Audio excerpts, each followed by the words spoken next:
There's been a lot of discussion on the future of the Avatar franchise and who will be taking control behind the camera, but in a recent post by Empire magazine, it seems that Cameron has no real plans for a replacement.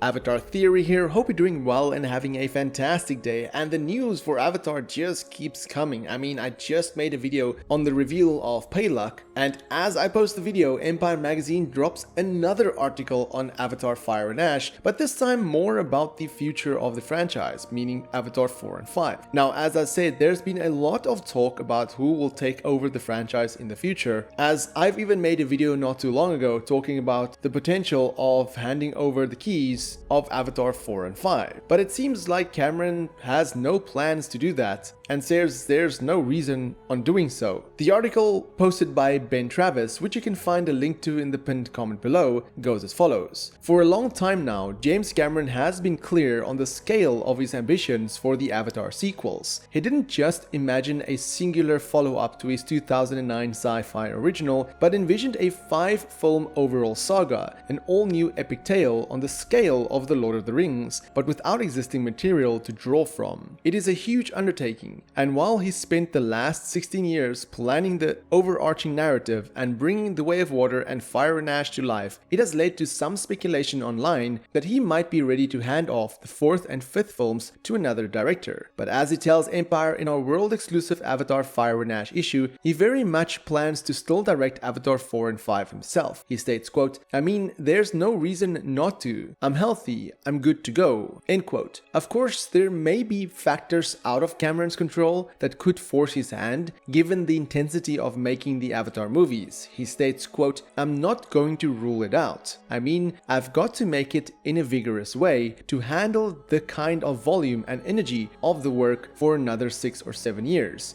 You know what I mean? I might not be able to do that," end quote. If Cameron did assign the final 2 films elsewhere, it wouldn't be the first time he bestowed a project to another filmmaker. He concluded, quote, "I had a great working relationship, and I'm using this as an example, not an answer, with Robert Rodriguez on Alita. He honored what I had written. We worked very collaboratively. If I can, I'll do it," end quote. So I'm very happy that Cameron has put that rumor to rest that he's handing over the keys of Avatar 4 and 5. I mean, he even plans to make an animated movie or an animated feature based in the Avatar universe, so he definitely has a lot of plans to expand this. And what's annoying about the chatter, I just want to get this off my chest, and it's not necessarily related to the article, but what's annoying about the chatter regarding Avatar right now is that I see a lot of people, specifically on Twitter, so it's mostly just negative talk of people that don't know what they're saying. But people are saying, you know, another Avatar movie, do we really need more of this world? And that Cameron has spent too much time developing this. And what's interesting is that, say Star Wars had come out recently, say the first Star Wars movie came out in 2009 and the second one came out 2-3 years ago and the third one came out now, and George Lucas had dedicated 20 years of his life creating this world, people would have probably said the same thing about George Lucas. But because Star Wars is an established franchise, an old franchise with a very expanded universe, people basically grew up with that established world. Avatar is still a new world, a new universe that has, in my opinion, nearly endless possibilities to expand upon. And I do feel in 10, 15 years from now, maybe 20 years from now, looking back, there's going to be so much Avatar content to explore. So don't worry about what people say out there. If you enjoy something, don't let anybody else tell you differently. And honestly, I love Avatar, obviously. But it's interesting that Cameron speaks about The Lord of the Rings, because The Lord of the Rings, Fellowship of the Ring, Two Towers, Return of the King is my favorite movie trilogy of all time. I can watch and rewatch those films multiple times, but keep in mind that we don't have an Avatar trilogy just yet. The third film isn't out yet, so I'm fairly certain that when Avatar Fire and Ash comes out, that's going to be my favorite trilogy. But as it stands, Lord of the Rings is my favorite trilogy at the moment. And as the article talks about Cameron needing to come up with everything himself, I mean, Avatar isn't based on a book or pre-existing lore. Same with Star Wars, George Lucas had to come up with everything himself. Granted, you could go down a rabbit hole about how Dune inspired Star Wars, but that's a whole other discussion. And as for Robert Rodriguez, I mean, I wouldn't mind if eventually down the line, if there is an Avatar 6 and 7, if he had to take the wheels and take over the franchise from there, because I really liked Alita. I thought it was a very underrated movie, and I hope eventually we see more from that world. But what I would like to know from you is, if Cameron had to hand over the keys to the Avatar franchise, the directing role, to somebody else, who would you want to see direct, say, Avatar 6 and 7 down the line? Let me know in the comments below, and for more Avatar content, have a look at the rest of my channel. Until next time, have a fantastic day and stay safe.